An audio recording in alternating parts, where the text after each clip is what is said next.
Have you ever thought about that very specific, like deeply isolating type of loneliness? Oh, I know exactly where you're going with this. Right. It's that feeling where you are technically fluent enough to, I don't know, negotiate a massive corporate merger in a second language. But entirely incapable of telling a coworker you just had a terrible weekend. Yes, exactly. You spend years mastering the grammar, the industry jargon, writing those perfectly polite emails. And then someone asks you a simple question, like, how are you feeling today? And your brain just freezes. Totally freezes. The vocabulary vanishes. And you just default to saying, I'm fine. Even if deep down you are entirely falling apart. It really is the ultimate linguistic paradox, isn't it? I mean, we pour thousands of hours into second language acquisition, but the curriculum is almost exclusively designed around productivity. Right, like how to order food, how to write a formal request. Exactly, how to deliver a business presentation. The entire inner emotional world is just bypassed, as if it doesn't even exist. Yeah. And while I'm fine is, a universal default even in our native languages, when you're living your life in a second language, that phrase stops being just polite conversation. It morphs into a survival mechanism. A survival mechanism. Yeah. Wow. And that is exactly why today's deep dive into this source material is so crucial. Absolutely. We're looking at a linguistic and cultural guide that's specifically designed to close that invisible gap. Because look, the mission here isn't to teach you basic English. No, not at all. If you're listening to this, you already know the grammar. Our mission today is to unpack the actual mechanics. How do we translate our internal emotional reality into a second language without losing, the nuance or the vulnerability or the connection? Because when you lack the mechanism to express that inner reality, the psychological toll is immense. And the source material illustrates this beautifully with a story about a woman named Maya. Oh, the story about Maya really got to me. It's so relatable. So she's originally from Brazil, spent years studying English, and by all standard metrics, her proficiency was incredibly high. Yeah. I mean, she could read academic articles, draft flawless corporate emails. But when she relocated to London, all that technical proficiency suddenly felt profoundly inadequate. Because people would ask her passing questions, right? Yeah. Like, how are you settling in? Yes. And she had the vocabulary to describe her apartment or, her commute.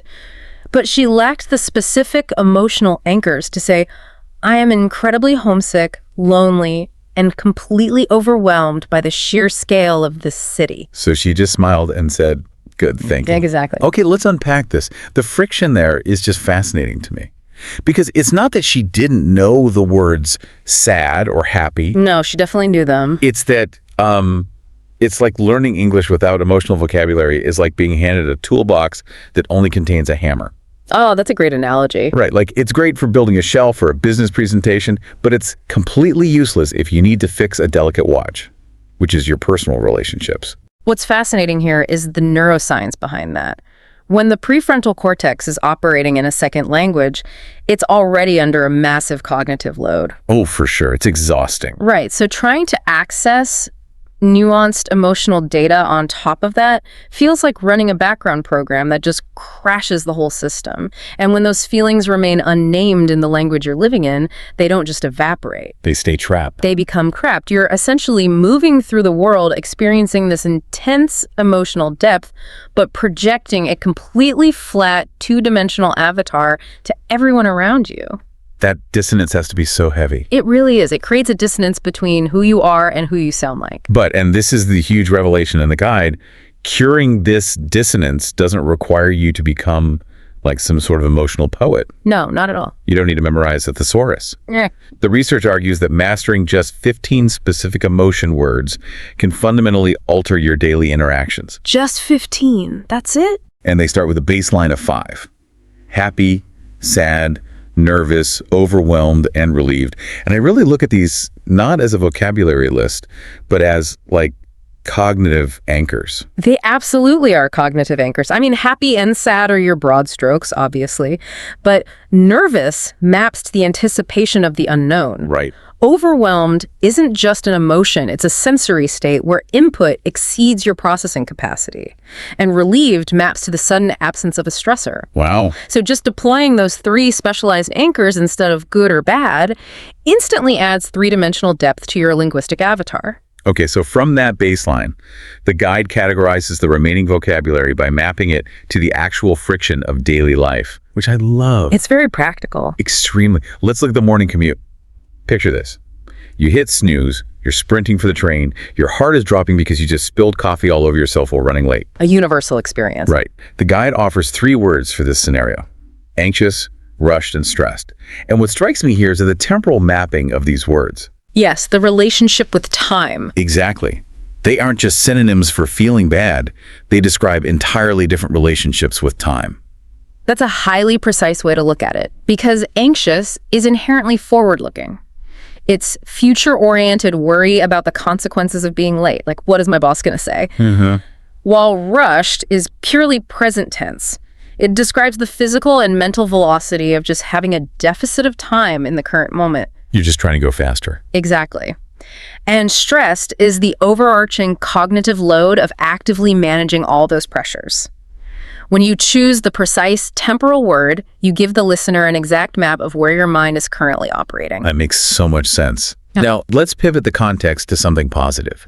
Because honestly, I actually think positive emotions can be just as difficult to express authentically in a second language. Oh, absolutely. They really can be. Say you're having a brutal Tuesday, and a friend sends a text just saying they're thinking of you.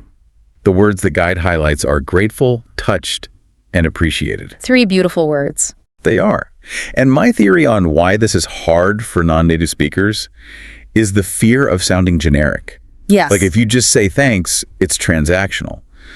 But to express genuine gratitude without sounding like, I don't know, a Hallmark card, it requires a level of comfort with the language that a lot of learners second guess. It requires you to pinpoint the specific nature of the exchange.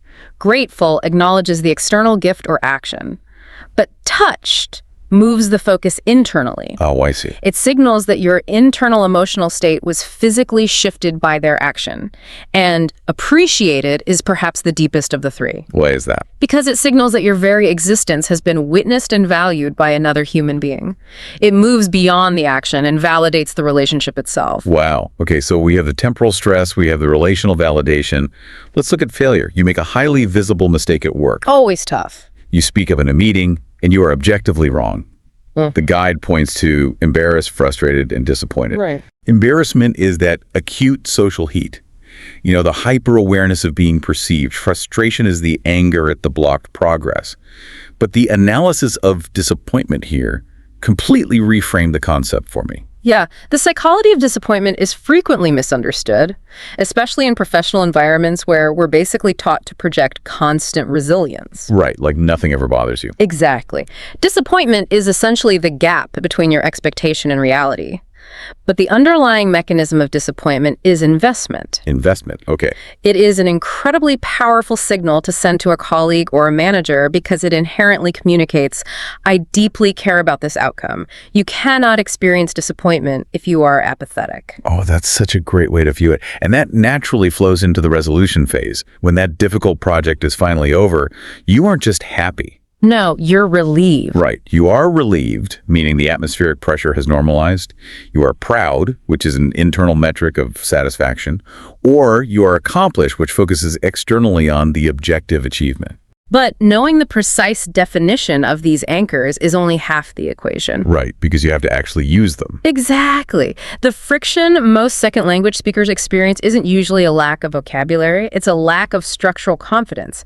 It's the mechanics of deploying those words into the chaotic, unpredictable flow of a real-time conversation. The architecture. Yes, the architecture of connection. And the most fascinating structural distinction the guide makes is between the phrases, I feel, and I've been feeling. Okay, let's break that down. Let's say you use, I feel overwhelmed. That's a snapshot, right? Yes. It is a real-time status report of the current second. But shifting the grammar to, I've been feeling overwhelmed lately, introduces the concept of duration. And by introducing duration, you are entirely changing the social contract of the conversation. How so? You're telling the listener that this is a compounded state, which practically compels a deeper empathetic response from them. It signals that the emotion has a history, which invites the listener to explore that history with you. It turns it into a narrative. Exactly. It transforms the interaction from a simple exchange of data into a narrative exploration.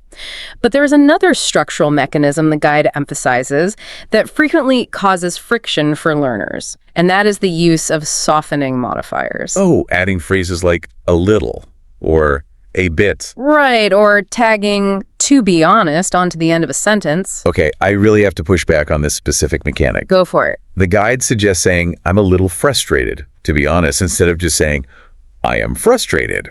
But to me, that sounds like corporate PR for my soul. Corporate PR for the soul. I love that. Doesn't heavily modifying your emotion just water down your internal reality? Yeah. Like, are we just using these polite, sanitized linguistic buffers because we're terrified of making people uncomfortable? It's a very common critique, and it's entirely understandable why it feels like self-censorship.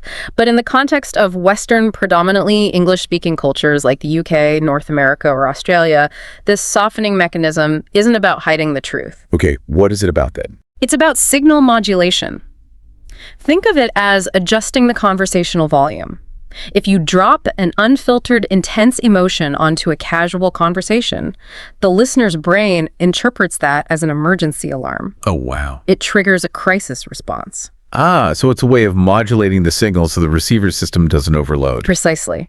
By introducing the modifier a little, you are explicitly telling the listener, I am offering you genuine vulnerability, but I am remaining in control of it. This is not a crisis. Right. This is not a crisis, and I am not asking you to fix me. It makes the emotional disclosure safe for the other person to engage with because you've removed the pressure of an emergency response. That reframes the entire concept of small talk for me.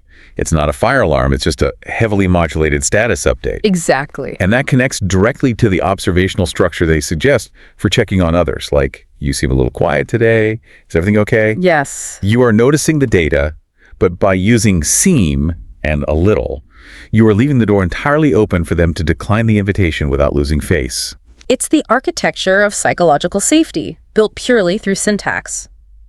But even with the right words and the right modulation, there are deeply ingrained traps that sabotage second language speakers. Oh, the traps. Here's where it gets really interesting. The first is a purely mechanical error that triggers a massive psychological fallout. The direct translation trap regarding aid versus egg suffixes. The cognitive load of this specific grammar rule is just wild. On paper, it's so simple. Very simple. A word ending AP describes the state of the person experiencing the emotion. A word ending in A describes the external thing causing the emotion. Right. But when you are in a high-stress, real-time environment, your cortisol spikes, your brain scrambles for the nearest suffix, and instead of saying, I am bored, you accidentally say, I am boring. Which is an entirely different communication. Yes, it is. You're attempting to express a temporary internal state, but you have accidentally declared a permanent flaw in your character. You've basically told the room that you are an uninteresting human being. And the social panic that ensues in that millisecond is devastating. You realize the mistake, the room awkwardly shifts, and the sheer embarrassment of that micro-trauma trains your brain to just never attempt emotional expression again. It's true, it shuts people down. You just retreat to I'm fine forever to avoid accidentally insulting yourself in public. And the same thing happens with tired versus tiring or excited versus exciting. Absolutely. The friction of getting that one suffix wrong carries such a heavy social penalty that people just opt out of the game entirely. They absolutely do. But the second trap is even more pervasive because it operates beneath our conscious awareness, and that is the clash of cultural programming. Tell me more about that. Well, in many global cultures, exposing your internal emotional state, particularly in a professional or semi-professional environment, is heavily penalized. It's viewed as a lack of discipline, a weakness, or just an inappropriate burdening of your colleagues. And the source highlights this perfectly with Daniel's story. He relocated from Japan to an office in Australia, and he was experiencing intense homesickness. Really intense. But his cultural programming dictated that admitting this struggle would severely damage his professional reputation. He believed stoicism was the only acceptable currency. Right. So he weaponized the phrase, I'm fine, every single day to protect himself. But what he didn't realize was that in this new cultural context, his stoicism was actually creating a barrier to trust. Because if we connect this to the bigger picture, in cultures like Australia, the US, or the UK, Calm, modulated emotional honesty is frequently interpreted as the ultimate signal of self-awareness. Wait, really? It's seen as a positive? Yes. When Daniel finally slipped in the break room and told a colleague, "Honestly, I've been feeling a bit homesick lately," he wasn't penalized, he was rewarded. Wow. His colleague immediately mirrored the vulnerability, saying he had felt the exact same way when he first moved. It completely flips the script. Daniel thought his armor was protecting his career, but his armor was actually the very thing isolating it. And that brings us to the ultimate defensive weapon, the "I'm fine" default. I don't even look at "I'm fine" as just a habit anymore. I look at it as a linguistic circuit breaker. A circuit breaker. Explain the mechanics of that. Well, a circuit breaker is designed to instantly sever the flow of electricity to prevent a system from overheating. Sure. When a second language speaker is asked how they are, the cognitive load of translating the emotion, finding the right suffix, modulating the conversational volume, and assessing the cultural risk, it's simply too much wattage. The system is about to overheat. Exactly. So the brain just throws the circuit breaker, "I'm fine." It instantly kills the power to the conversation. It ensures safety, but it guarantees darkness. That is a highly accurate way to visualize the phenomenon. It shuts down the interaction before it requires any processing power. But defaulting to fine robs both speakers of a moment of genuine human connection. So how do we bypass it? The guide provides a method to bypass the circuit breaker without overloading the system. It suggests utilizing prepackaged, modulated phrases that keep the power running just enough to leave the door cracked open. Right, the 5 alternatives. Yeah. Phrases like, "doing pretty well, actually," or "not bad, keeping busy." Yes. These aren't deep emotional dives, but that little word, "actually," or the context of keeping busy, gives the other person a hook. It gives them something to respond to if they want to. And if you want to edge slightly closer to the truth without triggering an alarm, the guide suggests, "a bit tired today, but okay." I use that one all the time. It's very common. Or my personal favorite for professional environments. Okay, just a lot on my mind lately. You're acknowledging a cognitive load, you are validating your own reality, but you are not demanding that your colleague act as your therapist. You are existing as a three-dimensional human in the space.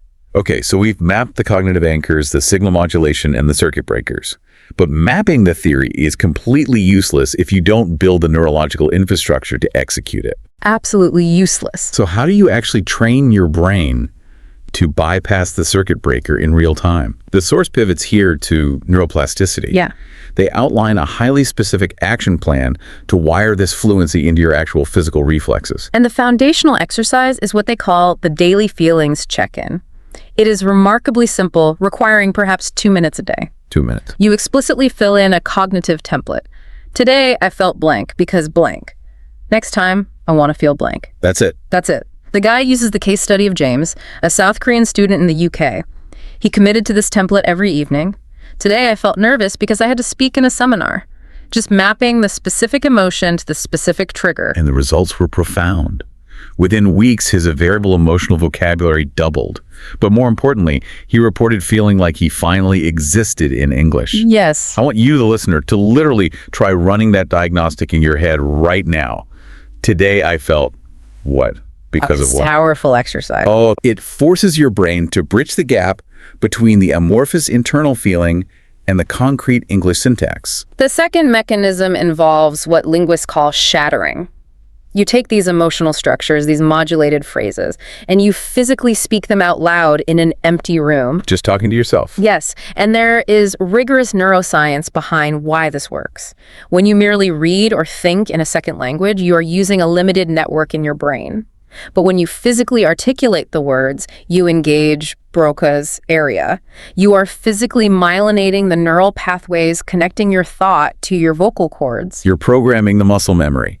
You are capturing the intonation, the specific musicality of how a phrase like, "to be honest," actually sounds when it rolls off the tongue. Precisely. So that when the cortisol spikes in a real conversation, your mouth already knows the choreography. It doesn't need instructions from the panicked prefrontal cortex. Exactly, which prepares you for the final critical step, real-world deployment. The scariest part. It is. The guide challenges learners to initiate just one unforced emotional disclosure a week. They document the journey of Sophia, a professional who relocated from Mexico to Canada. She felt entirely guarded at work, exhausted by maintaining a hyper-competent, emotionless facade. So Sophia started using her phone to record herself speaking these modulated feeling structures out loud for just 1 minute a day, Building that myelination. building the neurological infrastructure. And the payoff wasn't some grand dramatic confession. 2 weeks later, a colleague casually mentioned the workload, and Sophia's newly wired reflexes just took over It was automatic. completely. Without translating in her head, without throwing the circuit breaker, she just said, "Yes, I've been feeling a bit stressed lately, honestly." And the response from her colleague was immediate and validating. They just said, me too. Me too. That is the ultimate return on investment for all this linguistic training. It wasn't about demonstrating perfect grammar. It was about achieving a moment of seamless, unforced human connection. So let's step back and look at the entire landscape we've traversed today. We started by diagnosing that profound loneliness that occurs when your grammar is perfect, but your emotional vocabulary is non-existent. Right.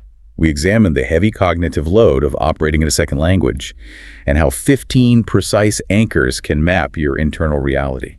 We analyzed the architecture of connection, how to use duration to invite empathy, and how to use signal modulation to make vulnerability safe for both the speaker and the listener. We dissected the traps, the sheer social panic of the ate versus hiene suffix error, the cultural programming that demands stoicism, and the linguistic circuit poker of "I'm fine." And finally, we looked at the neuroplasticity of shadowing and daily mapping to build the actual physical reflexes required to exist authentically in a new language. It fundamentally redefines what it means to be a successful second language speaker. It really moves the goalpost from mere accuracy to actual presence. Which brings me to the core takeaway for you today. The entire mission of dissecting this source material. The next time someone looks at you and asks how you are, fight the reflex to throw the circuit breaker. Don't just say fine. Exactly. Crack the door open, use a modulated phrase, tell them something trite. Because the language only truly belongs to you when you can use it to map your own mind. Absolutely. Oh. So what does this all mean for the future of how we communicate? It leaves me pondering a reality that is approaching much faster than we think. Oh. We are entering an era where AI translation earbuds are going to be ubiquitous. In 5 years, you will be able to sit in a boardroom in Tokyo or Berlin, speak in your native tongue, and the software will perfectly, instantly translate your complex corporate negotiations in real time. The grammar will be flawless. The vocabulary will be impeccable. But what the algorithm will completely strip away is the hesitation. It will strip away the slight softening of your voice when you admit you are overwhelmed. It will perfectly translate the data, but it will entirely miss the psychological friction of a human being trying to bravely bridge the gap between two minds. Oh. And when perfect grammar is finally commodified by machines, what if our clumsy, heavily modulated, deeply human emotional vulnerability becomes the only part of language that actually matters? Something to think about the next time you're tempted to just say, "I'm fine."